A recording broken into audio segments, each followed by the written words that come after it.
Coucou à toi, c'est Lorraine. Bienvenue sur cette chaîne aujourd'hui avec cette présentation de deux merveilleux tarots. Deux reviews juste pour toi.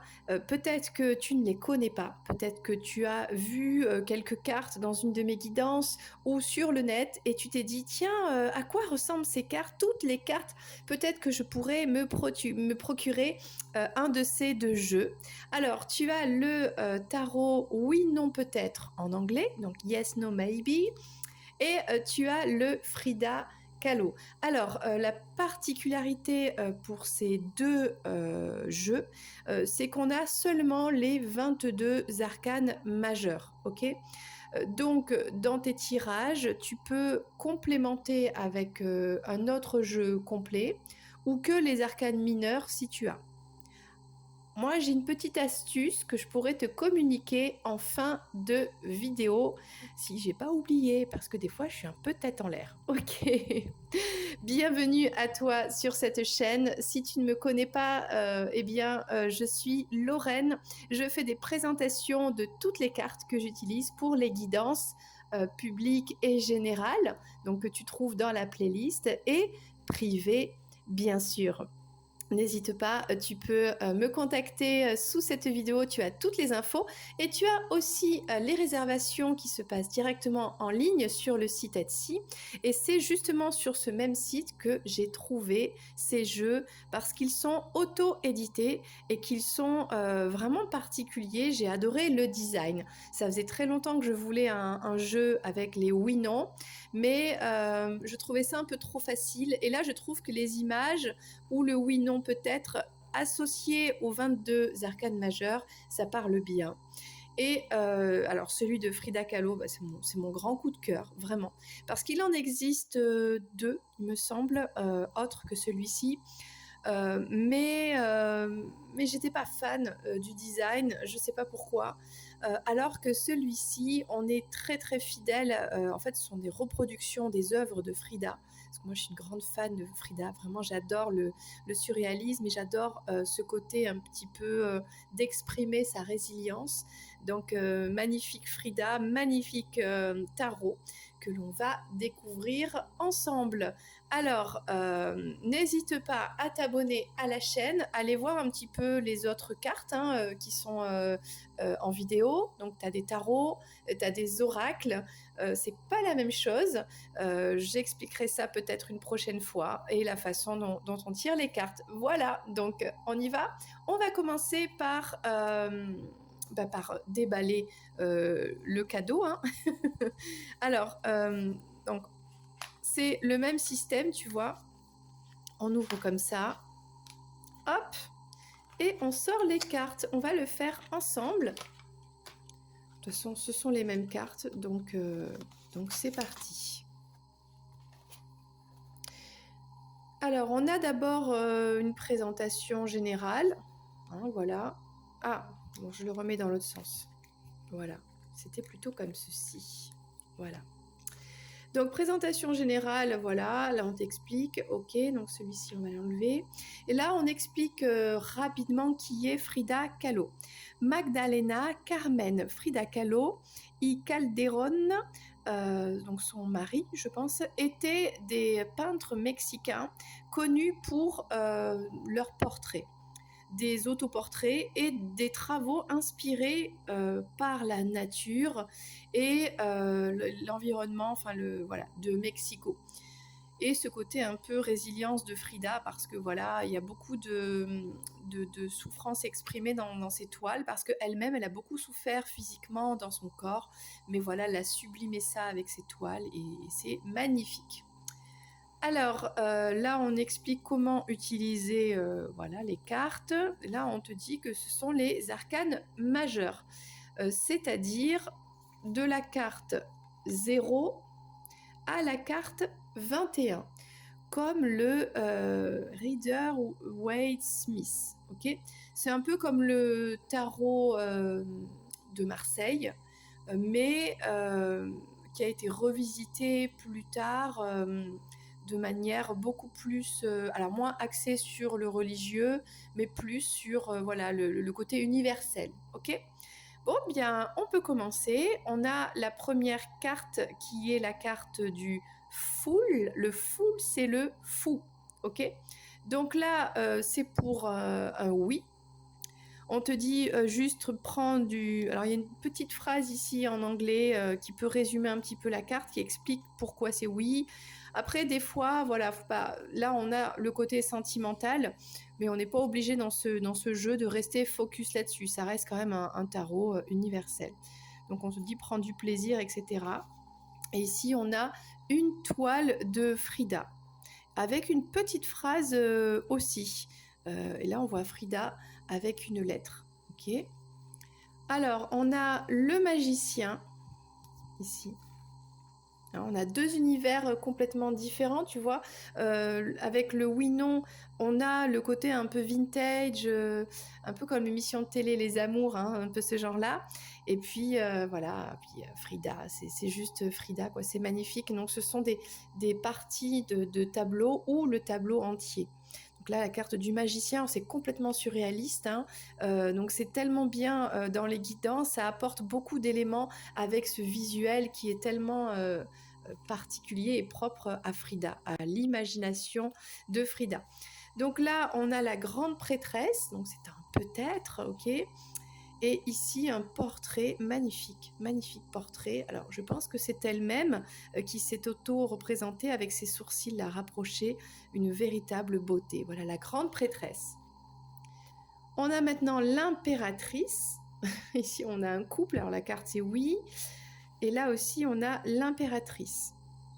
Alors, je ne sais pas qui est ce personnage, mais c'est une très belle toile aussi. L'empereur. Donc là, dans ce tarot oui-non, c'est un empereur qui est un peu dans l'ego, là, qui est en train de, comment dire, de tromper, il y a de la jalousie, quelque chose comme ça. Et ici, bah, c'est le mari de Calderon, le mari de Frida, hein, qui de souvenir bah, n'était pas très fidèle non plus avec ses modèles, et du coup, ça chauffait un peu dans le couple, quoi, hein. Il y a eu pas mal de disputes. Allez, on est à la carte numéro 5, qui est le hiérophante. Donc c'est le pape, voilà, qui représente la sagesse, l'engagement, les contrats. Donc bon, bah, c'est intéressant, c'est un peut-être ici. Et de ce côté, alors c'est une carte qui est un peu surprenante pour moi. On a le troisième œil, donc là on a plutôt ce côté un peu sagesse, hein, je trouve. C'est une carte forte, hein, avec je sais pas ce que c'est, ce cercle rouge comme ça. C'est intéressant. Alors la carte des amoureux ici. Bon, bah, on a des couples qui s'embrassent, des couples qui s'aiment. Donc là, c'est un oui. Et là, c'est le couple de Frida et de son mari représenté. La carte du chariot qui parle de réussite, de vitesse, de déplacement, de mouvement. Donc c'est un oui parce que c'est une carte plutôt positive. Et là, bah, chez Frida, c'est un petit peu l'appareil qu'elle portait parce qu'elle a été fracturée à plusieurs endroits dans sa colonne vertébrale. Donc c'est un dessin qui est vraiment, une peinture qui est vraiment très forte puisqu'on voit des clous. Donc voilà, ça symbolise bien le corps en réparation. Et là, on a ce côté résilience. La force. Bon, alors la force dans le tarot oui-non, c'est le mariage. Donc c'est une carte positive également. Et là, bah, c'est juste un portrait de Frida, mais une Frida sûre d'elle. Il y a une histoire de timing, donc vraiment très sympa. Alors, l'ermite, c'est une carte, alors pas forcément négative, mais c'est une carte de peut-être, un petit peu d'introspection. Alors ici, il s'est passé quelque chose dans ce couple, hein. On a cette féminine qui pleure, hein, par rapport à son autre, etc. On parle de break. Et là, chez Frida, bah, c'est un peu pareil. On a une enfant, on a un rapport avec la mort, il y a quelque chose comme ça, il y a peut-être une histoire de vie antérieure, un enfant qu'on n'a pas eu, une introspection, un retour à l'enfance. Il y a quelque chose de particulier dans cette toile. Vraiment, c'est ça qui est magique avec l'art, c'est que ça suscite des émotions. C'est pas forcément des émotions qu'on a envie, hein, de ressortir, de ressentir, de laisser ressortir. Tiens, j'ai fait un lapsus, mais et en fait, c'est ça l'art, c'est une communication sur des vibrations, des émotions, une énergie que l'on a en nous, qui est connectée en fait. Et là, dans la vie, c'est pas toujours tout beau tout rose. Et là, voilà, Frida arrive à nous faire donc ressortir des émotions que l'on a en nous pour soit se les approprier, les sublimer, les dépasser, les reconnaître, hein, se reconnaître, s'identifier aussi. Donc c'est ça un petit peu l'artistique, c'est le partage, c'est la générosité, le don de soi pour les autres, parce qu'on est tous connectés, hein. Alors là, on a la roue de la fortune. C'est une carte positive. On a donc un couple ici. Donc là, on dit oui. Et là, on a Frida. Alors j'ai l'impression que c'est un drapeau français. Ah, je ne sais pas. Ouais. Alors voilà, dans une scène avec, je ne sais pas, il s'est passé quelque chose. C'est chaotique, mais elle s'en est sortie, quoi. Hein. Voilà. Alors la carte de la justice. Donc là, dans le oui-non, on parle de jalousie, de choses comme ça. Et chez Frida, on dirait un... Alors cette carte, elle est vraiment drôle, hein. On dirait un bretzel sur la tête, quoi. La coiffure est vraiment très space, mais bon. Malgré tout, je trouve que c'est joli. Voilà. Alors peut-être que ce bretzel sur la tête avec la justice et le côté un peu justice divine, avec le côté infini, je sais pas. Bon, je laisse parler un petit peu mes émotions, mon intuition, comme elles me viennent. Voilà. Alors, la carte du pendu. Je sais même pas si jusqu'à présent on a une carte de non. Ah, il y en a eu très peu.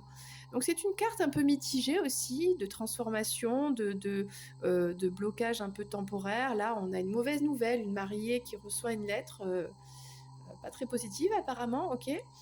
Et là, on a un portrait de Frida avec un regard autre. Hein. Je sais pas comment dire ça mieux que ça. Là, alors, voilà la première carte qui dit non. La carte de la mort. Alors, c'est une carte qui fait souvent un peu peur, alors que c'est une carte tout simplement d'une fin, d'un stop, de quelque chose qui est voilà, de radical, de rupture. Donc là, on a une sorte dans cette histoire de rupture. Et là, on a une partie d'une œuvre de Frida, donc cet autoportrait avec cette tête de mort là pour le troisième œil. Donc c'est avoir la clairvoyance de la fin de quelque chose. Bon, c'est très intéressant. Là, comme ça, tout de suite, ça me donne envie de faire des tirages. Hein. Franchement, voilà, c'est vrai que ces derniers temps, je ne les ai pas utilisés, mais là, tout de suite, je vais faire des tirages avec. On arrive à la tempérance, très belle carte de patience, de guérison. Donc là, on a un couple. Alors, qu'est-ce qu'il fait ? Il lui a offert une bague ou quelque chose comme ça, ou il regarde dans une boutique des diamants, elle lui nettoie ses lunettes. Bon, je ne sais pas trop ce que c'est. Bon, c'est une période d'harmonie, de paix. Et là, chez Frida, on a quand même quelque chose de très harmonieux aussi, puisqu'on a des oiseaux, des couleurs. Elle se sent plutôt bien avec ces oiseaux. Ça me fait penser un peu à la communication animale, la guérison par les animaux. Ah, une autre carte de nom, le diable, la carte du diable.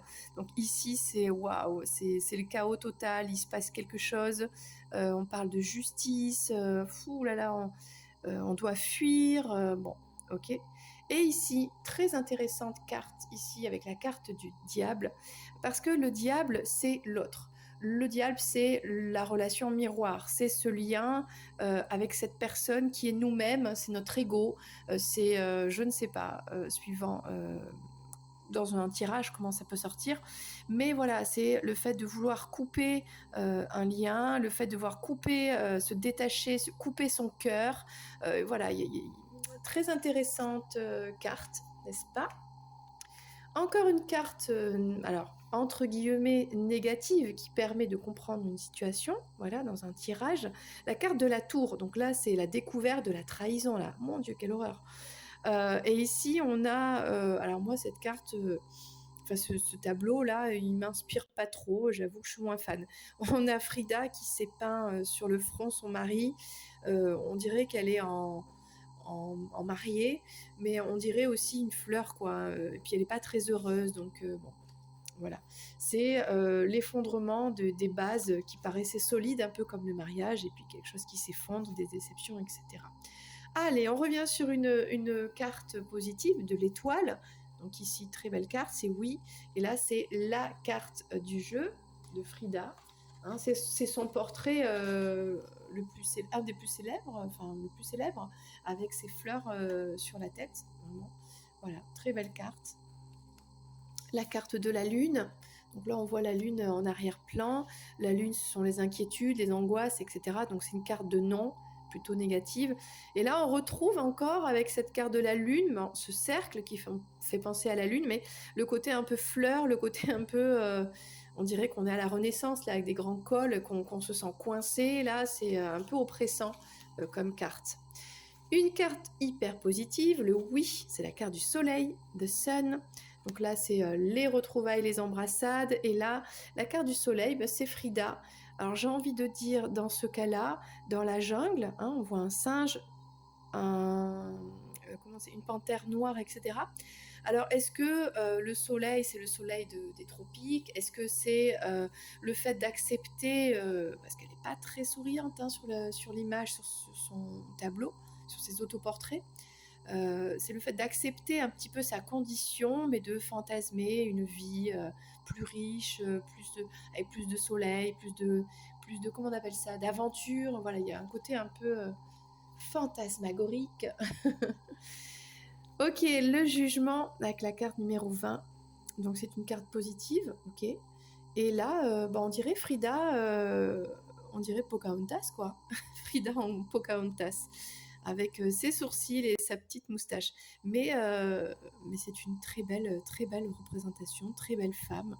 On peut sentir vraiment le jugement, c'est peut-être le non-jugement, c'est peut-être le fait d'être bien, d'être dans l'équilibre, de s'accepter soi. On a voilà, suivant le tarot, on a, je trouve, de belles illustrations et de beaux messages. Alors, j'y arrive, la fin de ce jeu, la carte du monde. Le monde, c'est une carte positive, donc là c'est un grand oui. Le oui, c'est ce qu'on se dit le jour du mariage, avec beaucoup de bonheur, la réussite de tout, du couple, etc. Et là, on a Frida au centre de cette toile très colorée, qui fait penser un peu, oui, à cette carte du monde dans le tarot universel, quoi. Voilà, on retrouve un petit peu le côté rond, toutes ces couleurs, et puis ça respire. On pourrait presque soupçonner un début de sourire, voilà. Donc il y a quelque chose qui arrive et qui est positif. Donc voilà, c'est vraiment très chouette. Alors, on va faire un test avec ce tarot, ok. Oui, non, peut-être. Donc, suivant ta situation, pose-toi une question sur une personne, sur une relation, le boulot, je ne sais pas. C'est toi qui le sens. On va mélanger les cartes. Hein. Alors, ce sont des grandes cartes.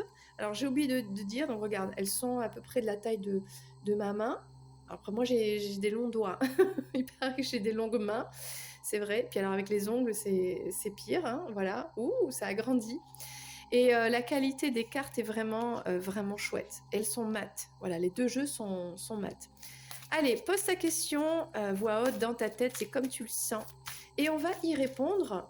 On va essayer, hein. Après, c'est juste pour tester, ok? Et puis, on va essayer de comprendre pourquoi cette carte est sortie. Ok, c'est bon?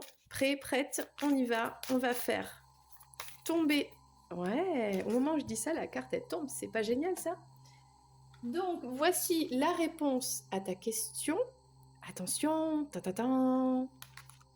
peut-être. Bon, c'est cool, c'est pas non. Et bon, c'est pas oui, mais c'est peut-être. On a la carte de la justice. Peut-être qu'on va répondre favorablement à ta situation, dans ta situation. Je ne sais pas si tu attends quelqu'un, quelque chose. Oui, peut-être. Ça dépend peut-être d'une décision de justice administrative ou peut-être de justice divine, hein, j'ai envie de dire. Hein. C'est peut-être le destin, la destinée. Il y a peut-être quelque chose qui était injuste qui redevient juste pour toi.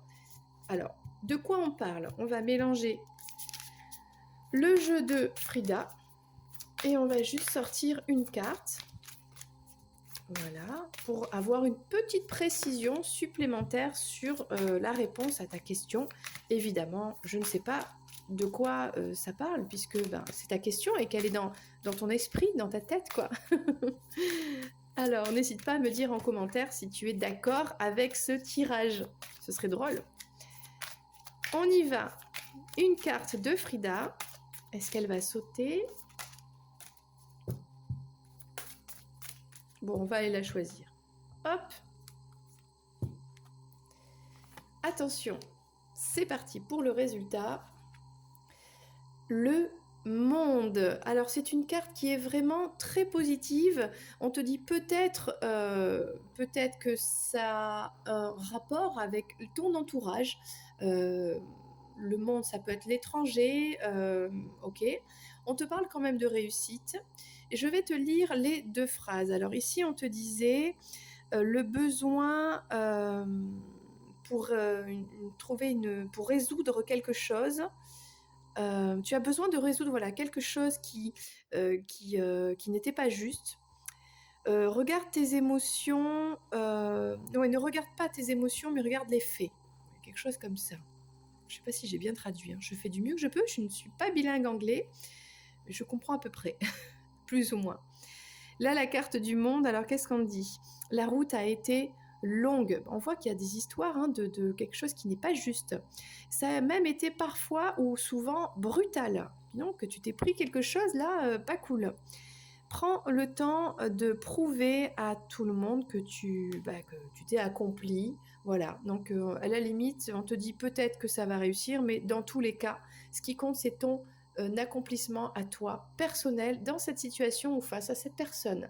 Voilà, c'était donc le tarot oui-non, peut-être, et le magnifique tarot de Frida Kahlo. J'espère que ça t'a plu et n'hésite pas, si tu as des questions, en commentaire, je suis dispo pour toi. Je t'embrasse et je te dis à bientôt pour une prochaine présentation ou tirage général. Bye bye!